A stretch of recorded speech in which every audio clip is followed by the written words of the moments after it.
inauguration in 1993, the Clintons fired the White House Travel Office employees, allowing their wealthy Hollywood friends to take over the lucrative travel business. This led to investigations by the FBI, DOJ, GAO, Oversight Committee, and the Whitewater Independent Counsel. The Clintons claimed the firings were due to financial misdeeds, but the employees were cleared on all counts. Hillary Clinton allegedly played a central role in the firings, yet in her sworn testimony, she claimed she was not involved. The independent counsel found this to be factually inaccurate and that she made factually false statements. The Clintons were forced to remove their friends and reinstate the previous employees. Vince Foster, the longtime friend and companion of Hillary Clinton, was significantly involved in several Clinton scandals. Due to the strange circumstances surrounding his death in 1993, an investigation ensued. Before the police arrived, Clinton staffers illegally removed boxes of documents on Whitewater and presumably Travelgate and other sensitive issues. President Clinton put his wife in charge of the most expensive program in the country. There was a national outrage that the unelected, unqualified First Lady was going to design America's healthcare system. In a 1993 interview, Hillary Clinton admitted, "I am not an expert on healthcare. I'm not somebody who has studied it."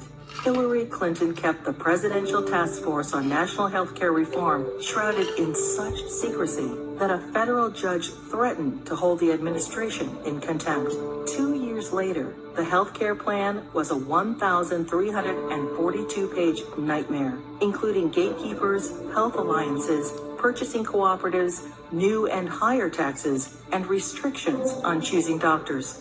Physicians, hospitals, large and small businesses, insurance companies, Democrats, Republicans, and the general public rejected the program, and it failed disastrously. The General Accounting Office put a price tag of $32 million on Hillary Clinton's healthcare fiasco. For dishonesty, Hillary Clinton and others were fined $450,000. Court costs to taxpayers were $725,000. In 1996, with Hillary Care fresh in their minds, Americans voted both the Senate and the House into Republican hands for the first time in over 4 decades.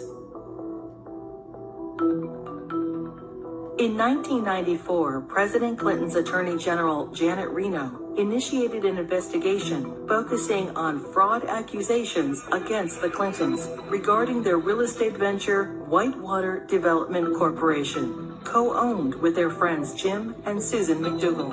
Hillary Clinton was the central figure, and the probe revealed pervasive conflicts of interest between the Rose Law Firm, where Hillary Clinton was partner, and its client, Madison Guaranty, owned by Clinton business partner Jim McDougal.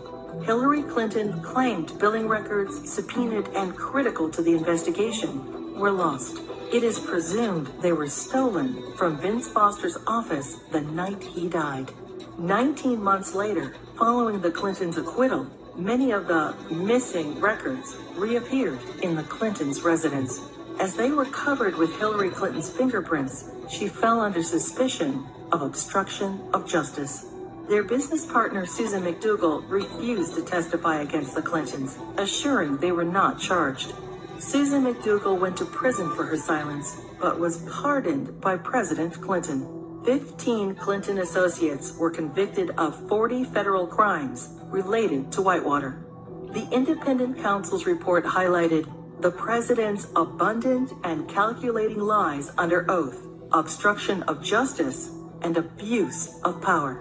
During this case, many other alleged abuses were uncovered. The 4.5-year expanded investigation cost taxpayers $145 million.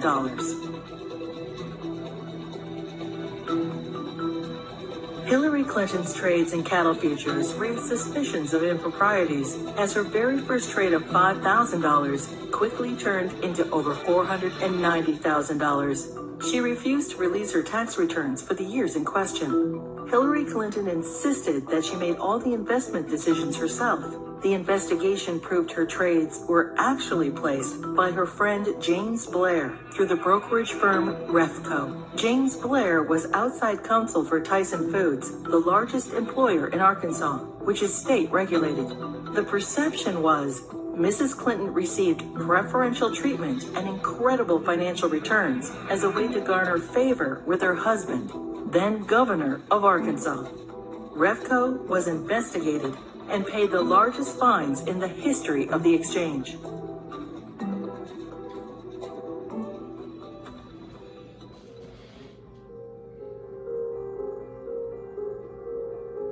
The Clinton administration improperly requested and received FBI background reports on 900 Republican officials. Hillary Clinton allegedly initiated the request to add data to her enemies list, leading to 3 separate investigations in 1996. In testimony, the White House Personnel Security Director refused to name Hillary Clinton as the source of the request, and he was forced to resign. Hillary Clinton claimed she was guiltless and was called a congenital liar in the New York Times. The fund was established so individuals or companies hoping to garner favor with the president could help pay the Clintons' endless legal bills.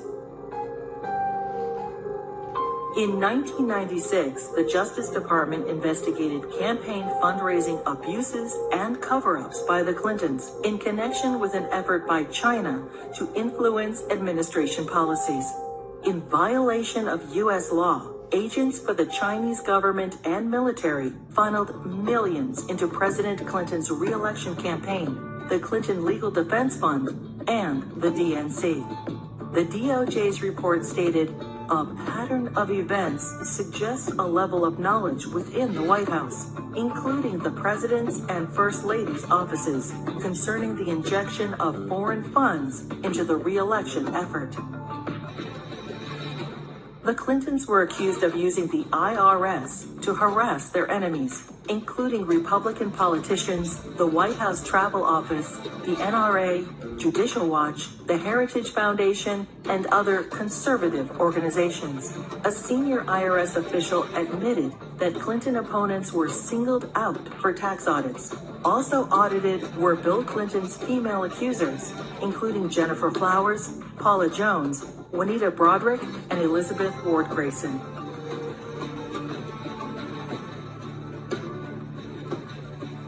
As he was leaving office in January 2001, President Clinton pardoned 450 people for crimes ranging from cocaine trafficking to kidnapping and terrorism.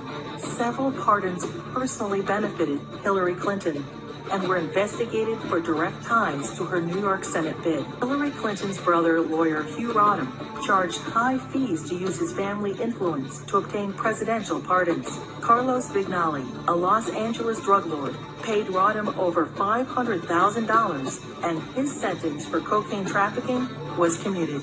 Almond Braswell, a scam artist, paid Rodham over $250,000 and was pardoned for defrauding senior citizens of millions of dollars. Fighting for Puerto Rican independence, the FALN exploded 138 bombs in New York City, Chicago, and Puerto Rico.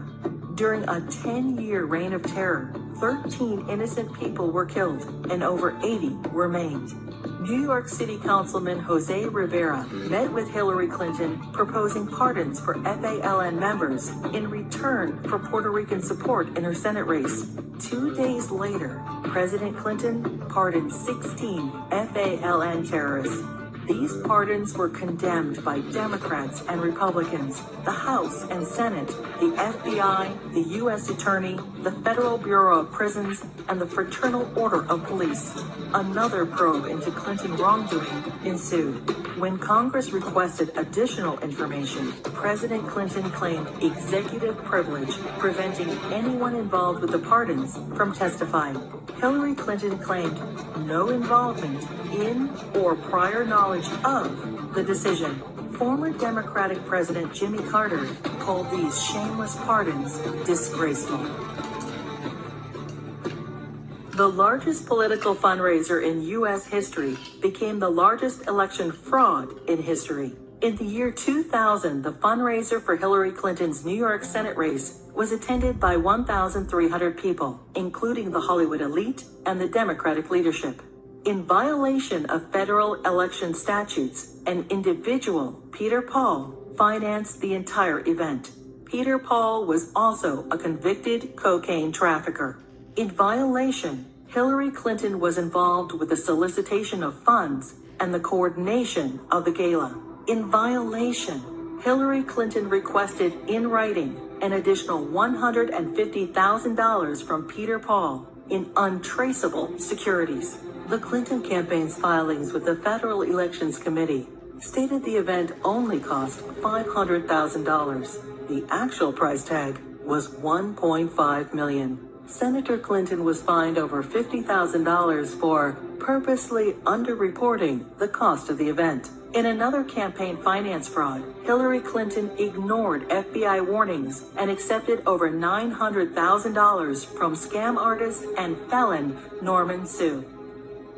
Hillary Clinton's Senate tenure was undistinguished. In 7 years, she introduced only 3 minor bills which became law, including the naming of a post office. She helped secure millions in federal assistance for a New York developer. Ethics questions arose when the businessman donated over $120,000 to the Clinton Foundation. Senator Clinton did not support English as the official language of the United States government, and she enthusiastically voted for the Iraq War resolution. Hillary Clinton ignored Senate rules and reporting requirements for the hiring of staff and non-paid fellows, breaking the Senate Code of Official Conduct and hiding multiple conflicts of interest. She was investigated by the Senate Select Committee on Ethics.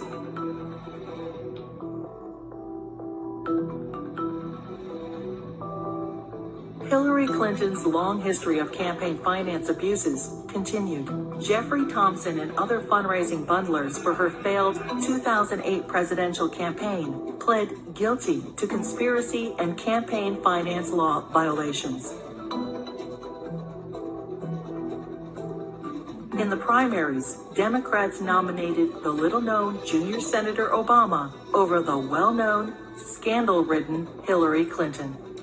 In 2009, President Obama nominated Hillary Clinton as Secretary of State. In 2014, the State Department spokesperson was asked to identify one tangible achievement from Hillary Clinton's 4 years as Secretary of State. She responded, "I am certain those who were here at the time, who worked hard on that effort, could point out one." Secretary Clinton's tenure had no signature doctrine or diplomatic breakthrough. It was, however, 4 more years of scandals. The Clinton State Department wasted $80 million on a U.S. consulate in northern Afghanistan, which will never be completed. Under Clinton's name, the Foreign Service gathered details on foreign diplomats, our allies and officials of the UN, including internet usernames, email addresses, credit card numbers, fingerprints, frequent flyer account numbers, and work schedules. The Clinton State Department lost approximately $6 billion due to improper filing of contracts. The FBI, CIA, and the DOJ requested that Boko Haram be designated as a terrorist group so the agencies could pursue them. Secretary Clinton declined, and the group continued its reign of terror, including the kidnapping of 300 schoolgirls in Nigeria. A special investigator for the State Department claims probes into illegal acts by the Diplomatic Security Service and ambassadors were influenced, manipulated, or simply called off under Hillary Clinton. These include sexual assaults by State Department security officials in Beirut, endemic engagement of prostitutes by Hillary Clinton's security detail, drug use by State Department contractors in Baghdad, solicitation of child male prostitutes by U.S. ambassador to Belgium. Secretary Clinton's spokesperson claimed Hillary Clinton had no knowledge of any of the scandals in her State Department. "We learned of it from the media and don't know anything beyond what's been reported."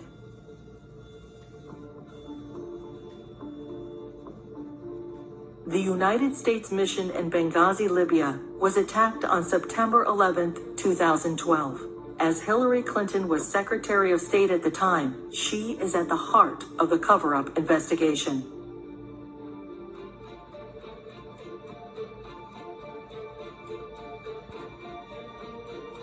When she finally testified to Congress 4 months after the attack, she famously stated, "The fact is we had 4 dead Americans. Was it because of a protest? Or was it because guys out for a walk one night who decided they'd go kill some Americans? What difference at this point does it make?" Hillary Clinton testified that she submitted all documents requested by Congress. 20 months later, and only through a Freedom of Information Act request, 41 new documents were released, including changes to Ambassador Susan Rice's talking points. More documents are still being withheld.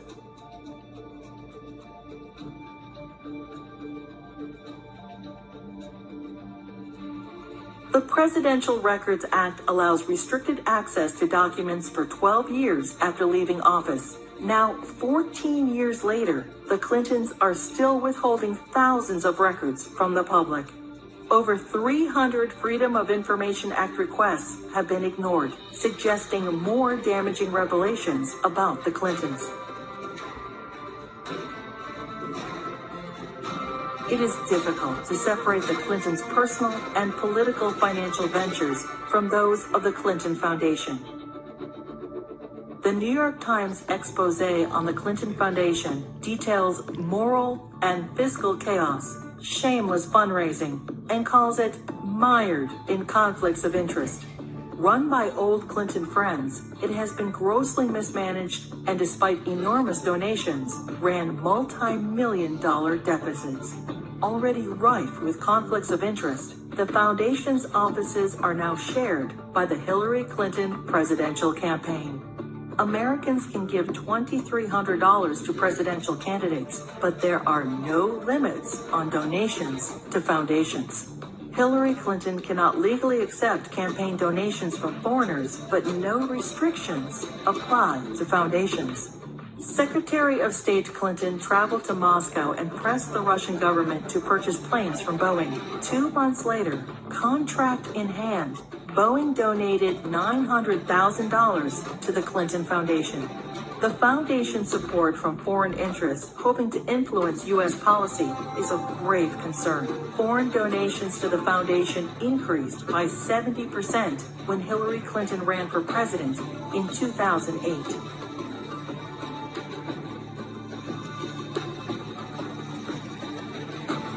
Saudi Arabia has financed terrorists, has an abysmal women's rights record, and punishes homosexuality by death. And yet, the Kingdom of Saudi Arabia is one of the largest supporters of the Clinton Foundation. In a Clinton co-presidency, every large donation could raise suspicions of improprieties or influence peddling and lead to non-stop investigations.